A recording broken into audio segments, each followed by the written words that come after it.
పెట్టుబడులను ఆకర్షించే విధంగా రాష్ట్రంలో కొత్తగా టూరిజం పాలసీ రూపొందించాలని రాష్ట్ర ప్రభుత్వం సన్నాహాలు చేస్తోంది. ఇప్పటికే దేశంలో 11 రాష్ట్రాలు పర్యాటక రంగానికి పారిశ్రామిక హోదా కల్పించగా ఆంధ్రప్రదేశ్ కూడా పర్యాటకాన్ని ఈ హోదాలోకి తీసుకురానుంది. పారిశ్రామిక హోదా అమలు అవుతున్న గుజరాత్, కేరళ, రాజస్థాన్, మహారాష్ట్ర, కర్ణాటక, జమ్మూ కాశ్మీర్, హిమాచల్ ప్రదేశ్, త్రిపుర రాష్ట్రాలలో పర్యాటక రంగం అభివృద్ధి వైపు పరుగులు తీస్తోంది. అక్కడ కొనసాగుతున్న విధానాలపై రాష్ట్ర అధికారులతో అధ్యయనం చేయించి లోటుపాట్లు భర్తీ చేస్తూ కొత్త పాలసీ తయారు చేయాలని ప్రభుత్వం నిర్ణయించింది. తమిళనాడులోనూ పరిశ్రమలను కల్పిస్తున్న రాయితీలు పర్యాటక రంగానికి అందిస్తుండగా గుజరాత్లో మిగతా రాష్ట్రాల కంటే పర్యాటక రంగానికి ఎక్కువగా రాయితీలు అందుతున్నాయి. కొత్త టూరిజం పాలసీలో వీటిని పరిగణలోకి తీసుకుంటామని రాష్ట్ర పర్యాటక శాఖ మంత్రి కందుల దుర్గేష్ తెలిపారు.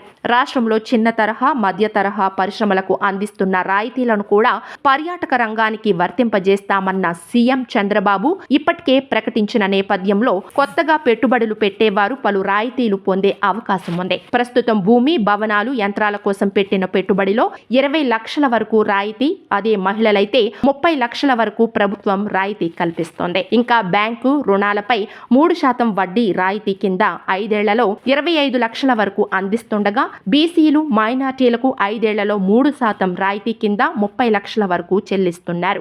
భూ వినియోగ మార్పిడి ఛార్జీలపై 10 లక్షల వరకు తిరిగి చెల్లిస్తుండగా విద్యుత్ ఛార్జీల కింద చెల్లించే మొత్తంలో యూనిట్కు రూపాయి చొప్పున 5 ఏళ్ల వరకు తిరిగి జమ చేయనున్నారు. పారిశ్రామిక హోదా కల్పిస్తే పర్యాటక రంగానికి, పరిశ్రమలకు ఇస్తున్న రాయితీలు వర్తింపజేస్తే పర్యాటక రంగంతో పాటు హోటల్ వ్యాపారంతో పాటు ఉపాధి అవకాశాలు పెరగనున్నాయి. ఈ నేపథ్యంలో పర్యాటక రంగంలో అత్యుత్తమ విధానాలు అమలు చేస్తున్న ఇతర రాష్ట్రాల్లో అధ్యయనం చేసి నివేదిక రూపొందించడానికి అధికారులు సమాయత్తమవుతున్నారు.